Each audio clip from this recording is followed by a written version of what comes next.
Hello class. Last class में हमने जब 11th का सिलेबस स्टार्ट किया था तो उसमें मैंने अकाउंटिंग के बारे में बताया था कि अकाउंटिंग की डेफिनेशन क्या है। अकाउंटिंग क्या थी, बताया था कि वो है जिसमें आप गुड्स एंट्रीज को रिकॉर्ड करते हो, फिर उसको क्लासिफाई करते हो, समराइज करते हैं और उसको इंटरप्रेट करते हैं। बट मेनली चीज क्या थी कि उसको फाइनेंस में कन्वर्ट करते हैं। मनी के नेचर में जो भी चीजें होंगी आप उसको अकाउंट्स में एंटर कर पाएंगे।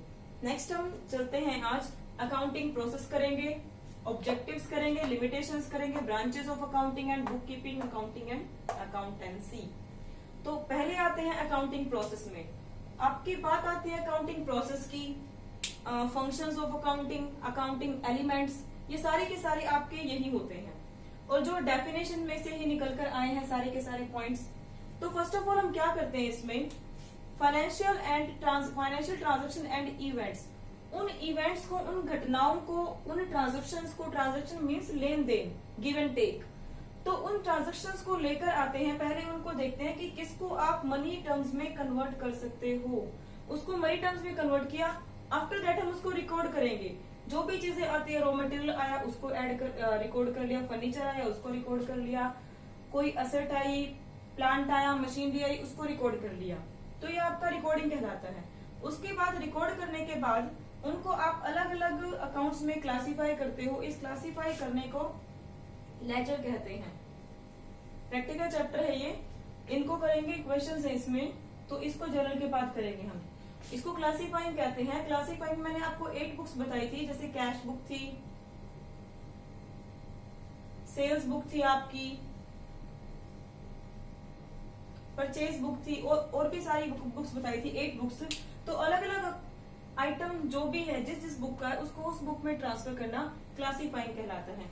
फिर उसको समराइज करते हो, आप उसको एक समरी के तौर पे तैयार करते हो ताकि आपको पता लग सके प्रॉफिट और लॉस कितना हुआ है। जिसमें हमने बताया था कि आपके पास ट्रायल बैलेंस बनेगा, trading and profit and loss बनेगा और आपके पास बैलेंस शीट बनेगी,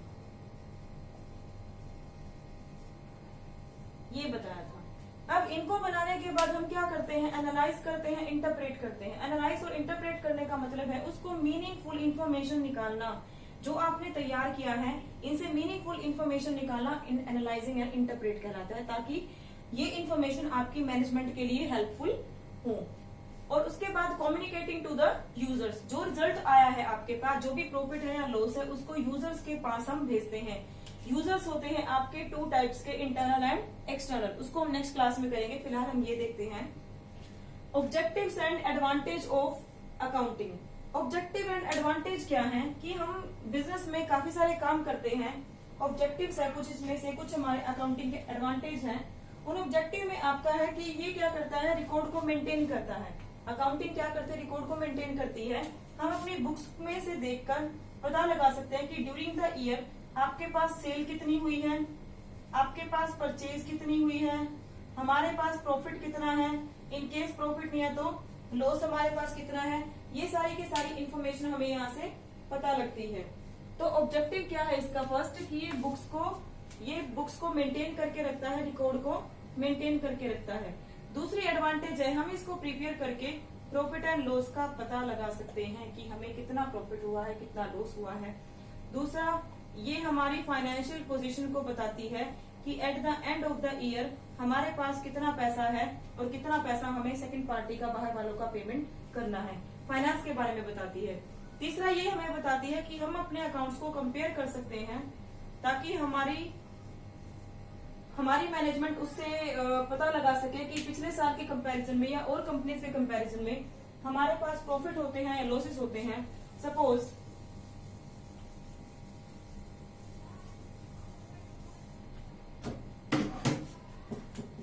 हमारे पास फर्स्ट ईयर में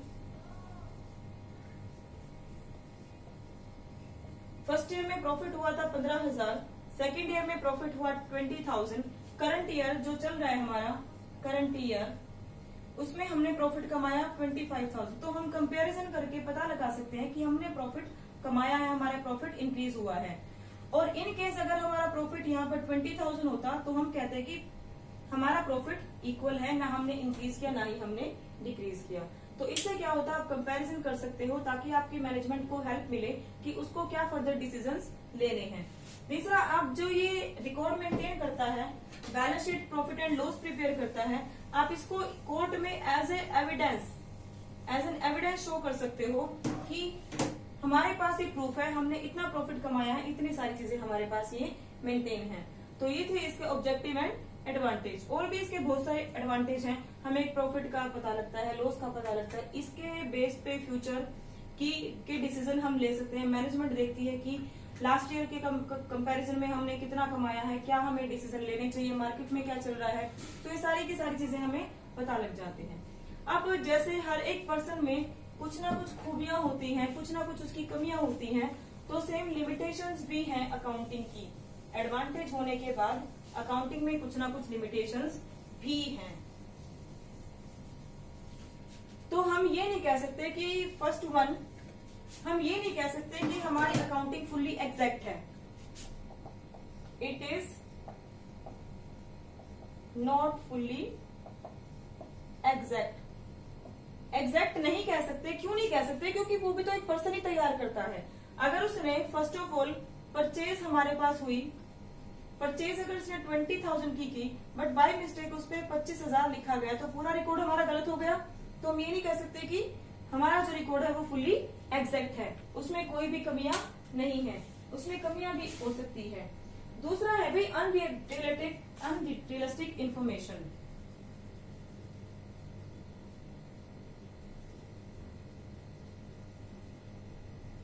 अनरियलिस्टिक इन्फॉर्मेशन में क्या है कि ये भी पर्सन ही वो तैयार करता है, तो कुछ भी इन्फॉर्मेशन वो अपनी तरफ से गलत भी डाल सकता है। एक्सपेंस में 15,000 के वो 50,000 के शो कर सकता है, 25,000 के हैं वो उसको 35,000 के शो कर सकता है। तो कुछ भी वो एक्सपेंस में हेर फेर कर सकता है, प्रॉफिट को छुपा सकता है ताकि हमें एग्जैक्ट इन्फॉर्मेशन ना मिल सके। तो ऐसे इसमें कमियां भी है क्योंकि ये भी एक ह्यूमन बीइंग ही तैयार करता है। उसके बाद हम देखते हैं कि क्वालिटेटिव एलिमेंट्स को ये छोड़ता है।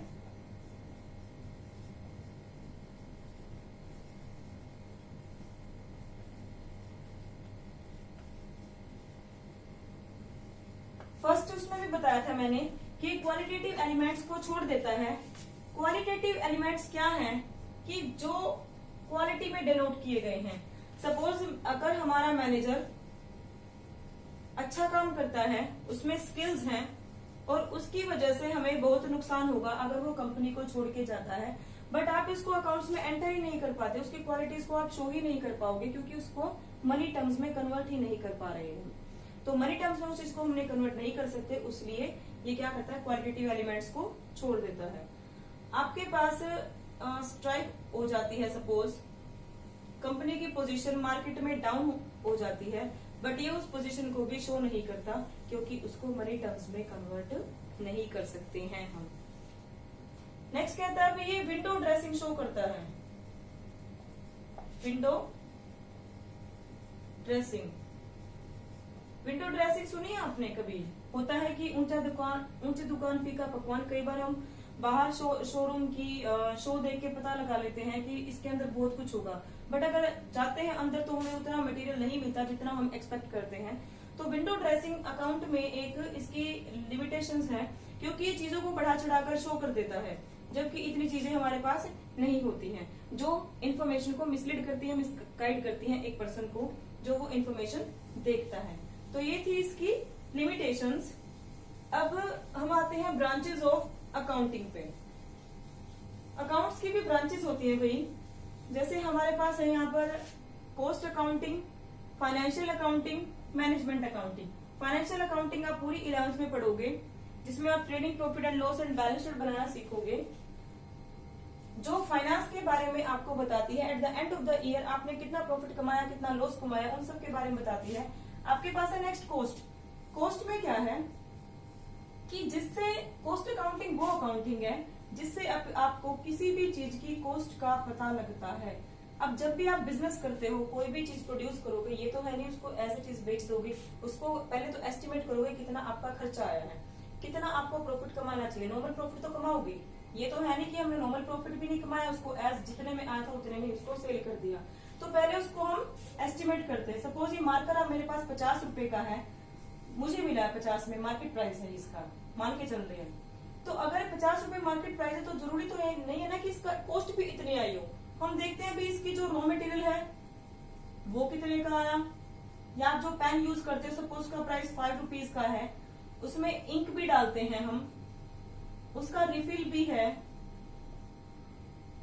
उसकी बॉडी भी है। तो ये सारी चीजें मिलाकर अगर मेरे पास उसमें कुछ आपके वेजेस भी लगेंगी, मजदूर काम करेंगे, तो सारी चीजें मिला के पास सपोज मेरे को ये 3 रुपीज का पड़ रहा है, तो मैं 3 के 3 में तो उसको सेल नहीं करूंगी, कुछ ना कुछ इसमें प्रॉफिट भी ऐड करूंगी। तो सपोज मैंने प्रॉफिट ऐड कर दिया इसमें 1 रुपीज, तो मुझे मार्केट में ये 4 रुपीज का मिलेगा।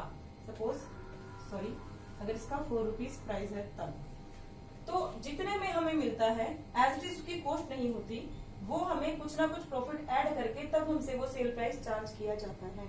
इसीलिए कॉस्ट अकाउंटिंग में हम क्या करते हैं, हर एक चीज की कॉस्ट को निकालते हैं। नेक्स्ट है आपके पास मैनेजमेंट। मैनेजमेंट अकाउंटिंग क्या होती है? मैनेजमेंट अकाउंटिंग वो होती है जो मैनेजमेंट के लिए हेल्पफुल होती है। मैं यहाँ पर MGT लिख रही हूँ for short form, management accounting. Management accounting वो है जो मैनेजमेंट को हेल्प करती है। मैनेजमेंट के लिए हेल्प के लिए हमारे पास कैश फ्लो की पोजीशन मैटर करती है कि आपके पास कितना कैश आता है, कितना जाता है, फंड कितने हैं हमारे पास कंपनी में, उसके बाद आपके रेशो कितनी है। ये सारी की सारी चीजें हम निकालते हैं जो मैनेजमेंट के लिए हेल्पफुल होते हैं, यानी मैनेजमेंट उनके बिहाफ पर डिसीजन लेती है। हम रेशो निकालते हैं कि हमारी असेट्स लायबिलिटीज के कंपैरिजन में कितनी है। पढ़ोगे आप ये सारी चीजें, इसमें लायबिलिटीज के कंपैरिजन में हमारी कितनी है, हमारे जो डेटर्स हैं वो कितने दिन में हमें पैसा रिकवर करवा देंगे, आपके पास ग्रोस प्रॉफिट की रेट कितनी है, प्रॉफिट कैसे कमा रहे हो आप। ये सारी चीजें आपको मैनेजमेंट अकाउंटिंग में मिलती हैं, जो मैनेजमेंट को हेल्प करती है किसी भी एक कंडीशन में कोई डिसीजन लेने के लिए। अब बात आती है बुक कीपिंग की, अकाउंटिंग की और अकाउंटेंसी की। बुक कीपिंग क्या होता है? बुक कीपिंग होता है बुक्स को मेंटेन करके रखना। बुक्स को मेंटेन करना, आप इसमें क्या करते हो, फाइनेंशियल इवेंट्स को छांटते हो, टर्म्स को छांटते हो, उसको मनी में कन्वर्ट करते हो, उसके बाद आप उसको रिकॉर्ड करते हो, लेजर्स में पोस्ट करते हो। ये सारा काम हम करते हैं बुक कीपिंग में। इसके आगे का काम जर्नल किया, लेजर बनाया, ये सारा काम आप करते हो बुक कीपिंग में। इसके आगे का जो काम होगा वो करोगे आप अकाउंटिंग में। ट्रायल बैलेंस बनाना,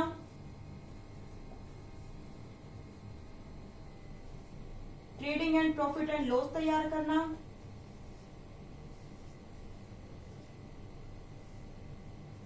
और बैलेंस शीट बनाना अपनी।